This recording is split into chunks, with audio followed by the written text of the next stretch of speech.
training, and welcome to another episode of Dog Talk. Today, I want to talk about dog misbehavior. So, basically, any behavior that you don't like that your dog engages in.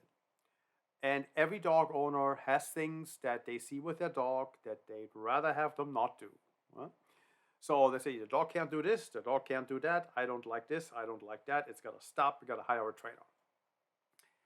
And that's how it often starts. So the dog kind of reminds you that maybe you should have trained him as a puppy, and then he gets older and he reminds you every day that training was probably a good idea. And then some dogs are just don't need anything, and you live with them. They don't really know anything, but they behave themselves nicely. They follow you around. They come when you call them because that's who they are. They just don't want to be away from you. That's not the majority of dogs. That's what everybody always hopes they have, but there's a couple of them out there. I have one. I got her as a rescue, and she just follows me around everywhere. She doesn't leave my side on a trail. I never trained her to do anything. She is one of the best dogs I've ever met, and I had absolutely nothing to do with that. She's just awesome. She came this way. Sometimes you just get lucky. That's my Nubia. But yeah, so let's talk about the misbehaviors that dogs engage in. So behavior in general is not really a misbehavior. Behavior is just, it is what it is. It just is. It's not right or wrong, it just is. The problem that we have as people living with dogs is when they engage in behaviors that are inappropriate for the context in which we're living in, or in the environments we're in, or when they do something we just can't have for safety reasons or whatever.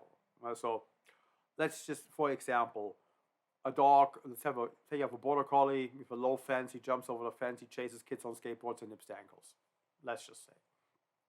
It's not that uncommon. It could be a shepherd, could be a healer, could be a cattle dog.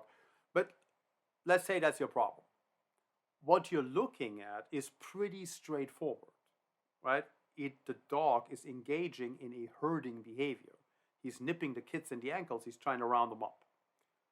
Obviously, we can't have any of that. That's completely unacceptable. We're going to get sued, and the things that can happen from that is pretty bad. So we can't have that. It's clearly got to stop.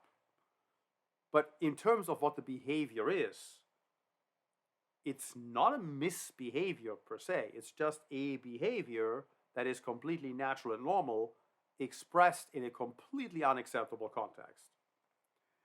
And we got to put an end to it. So now we got to figure out how to do that. But the dog is doing something he is per se meant to do.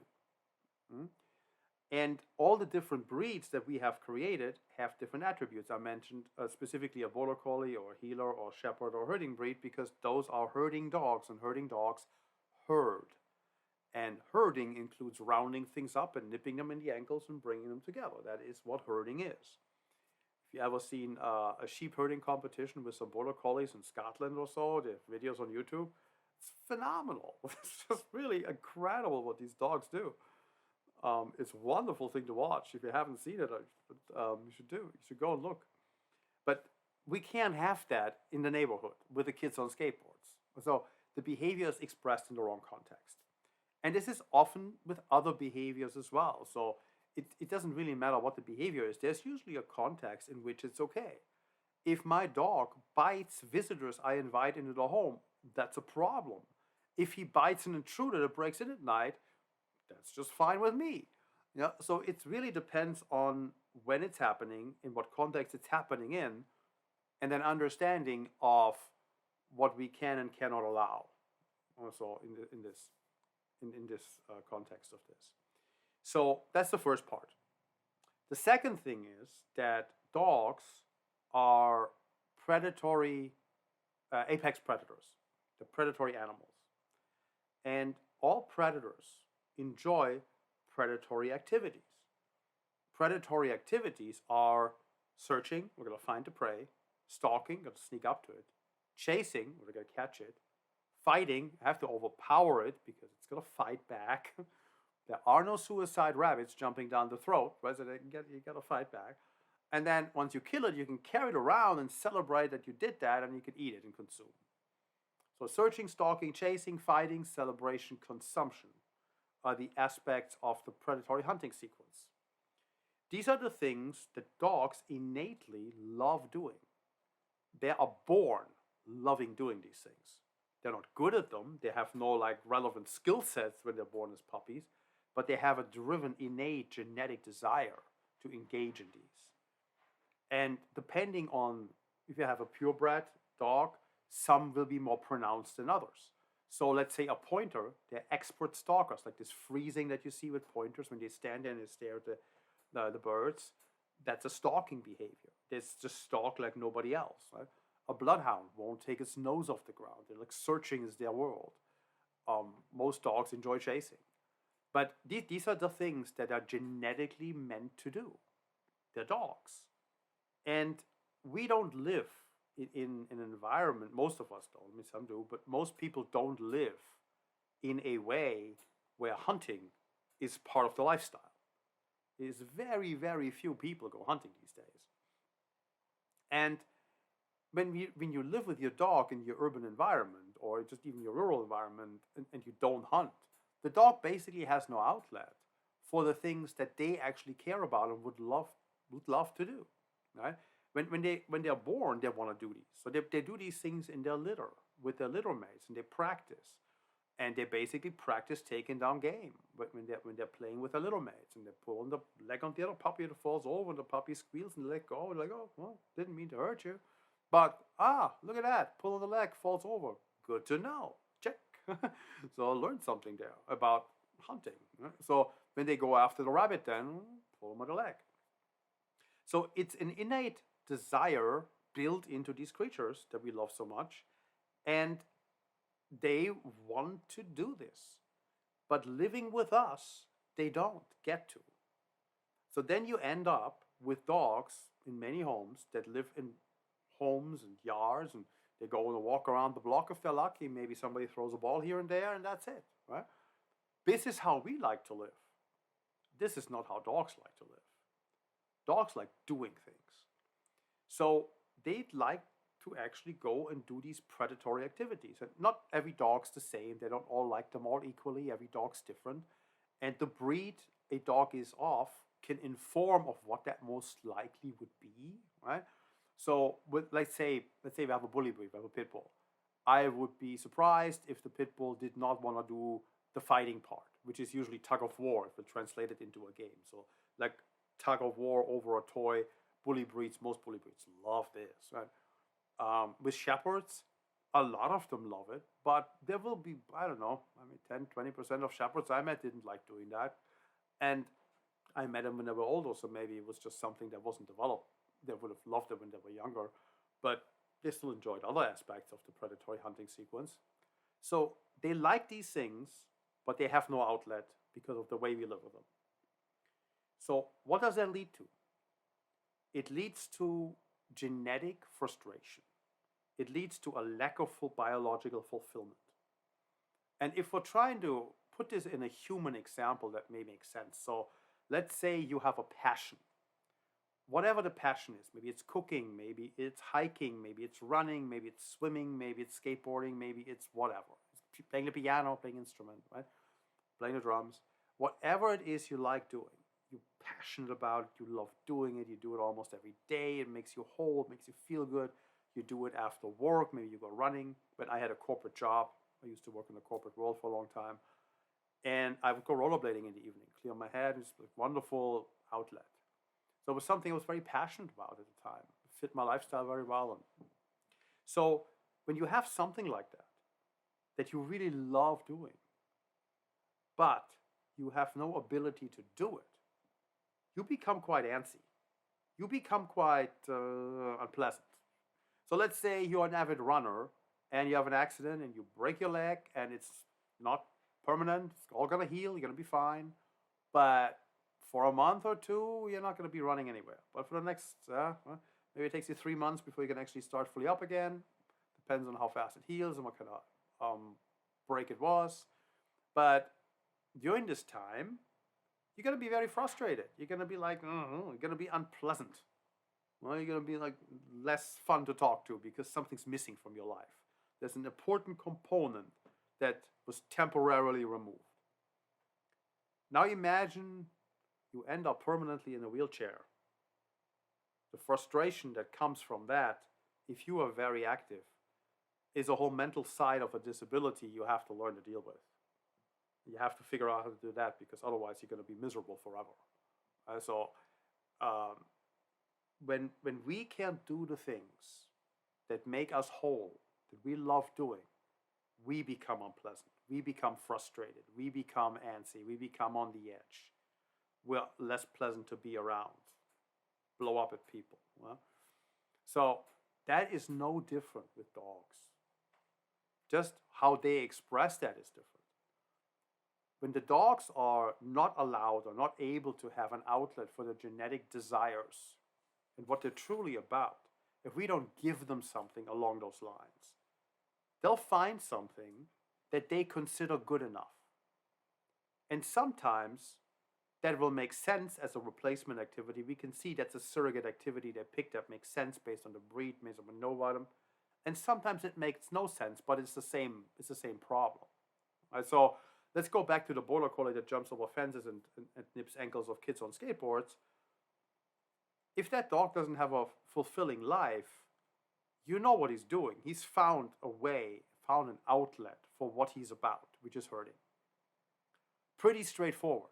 And again, we can't have it at all, but it's pretty straightforward what the guy's doing. Right? Let's say same yard, same dog, fences higher, can't get out. Now he can't do that. Now he starts digging holes in the flower bed, or eating the sprinklers, or chewing on the stucco, or whatever. Right? So now he paces the fence, growls at people that come in the house, whatever. It's still the same problem. It's no longer straightforward, but it's a lot of that is driven by frustration, by lack of fulfillment, by just being on the edge and being just like worked up and not having an outlet for what you're about. And that's just what he chose because it's the closest thing that worked for that dog.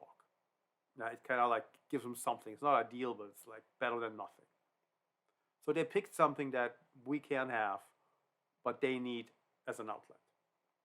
I hope that makes sense. So now you may go hire a trainer, and the trainer may come in and trying to suppress the behavior because it's a misbehavior. It's got to stop. So whatever we're going to do, we're going to end it. Let's say that worked out okay and you squashed it. And that's all you did. You stopped the behavior. You didn't stop the problem. The dog is still frustrated. This dog still doesn't have an outlet. And that was a replacement activity for something that was missing. Give it a couple of weeks, maybe a month or two, he'll find something else. He find another thing that he will now do instead of what he actually wants to really do, and pick that. He will find another surrogate activity. Let's say you go and you squash that, you extinguish that. Give it a couple of weeks, you find something else. It's a game of whack-a-mole, and it will never end unless you address the underlying issue. And the underlying issue is that the dog has no outlet for his genetics. The dog has no outlet for his genetic desires and his drives and his passions, what he needs to do to be whole. What we need to give that dog as part of the training is a surrogate activity that gives him what he's missing. And we can do that through games, and that's where play-based training comes in. We had an episode just on play-based training earlier on. But that is what play-based training allows us to do. It allows us to give a dog a biologically fulfilling outlet for their genetic desires and drives. And once you do that, you will be amazed how many problems actually go away by just getting that part right. So I've seen this so many times now since I switched to play-based training. It's pretty crazy, actually. There's so many things, so many problems that people have come with their dogs to me with. Once we've given that dog a biological fulfilling outlet for what they are about, once we're starting meeting their genetic needs, a lot of those behaviors just stop. They just stop. You don't have to even address them at all. It's not like, not everything stops. There's things you have to deal with. But a lot of these things just go away because the dog no longer needs the other thing. He now has that outlet in a productive manner he or she enjoys. So once we give our dogs that, everything changes for the better. They're better, they're happier, we have a better time with them. It's just overall, everything becomes just more enjoyable for everybody involved. And that's an important part of what we do here in training. And it solves a lot of problems. Now, dogs develop habits, dogs get into something, they enjoy other things too, and they're like, well, I'm not going to stop that now.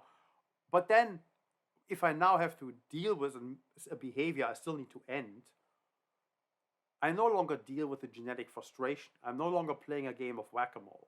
I've given my dog biological fulfillment on the one end of the spectrum. If I now have to stop something, once I stop it, he's just going to stop.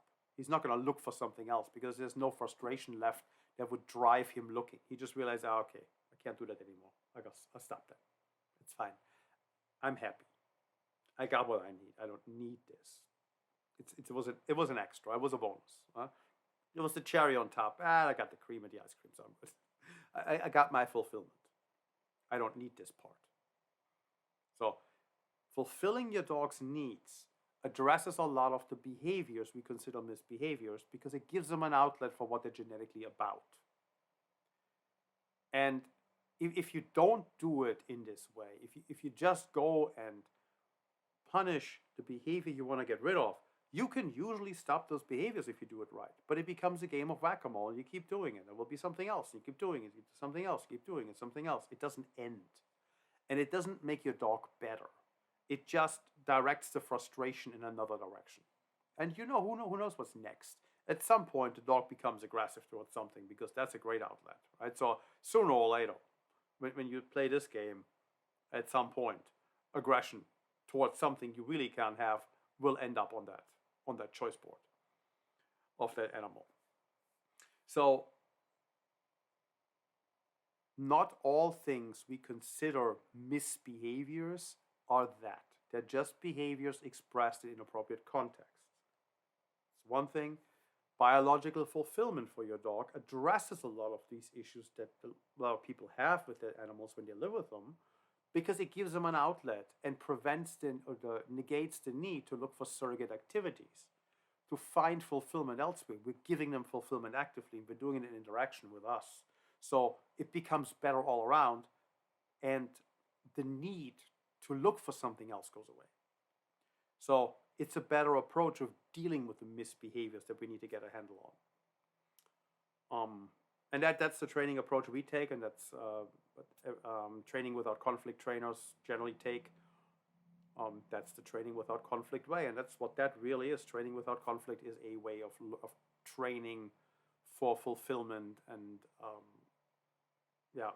making the being whole and addressing the problem permanently by making sure the dog has everything he needs or she needs, and then stop what we need to stop on top of that and create a harmonious relationship.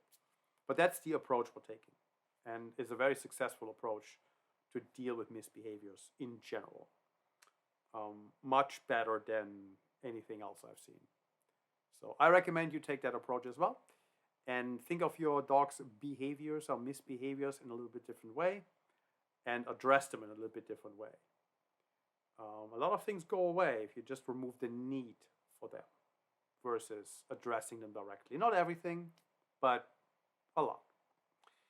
Okay, that's it for today. I hope this was helpful, and I'll see you next time. Bye.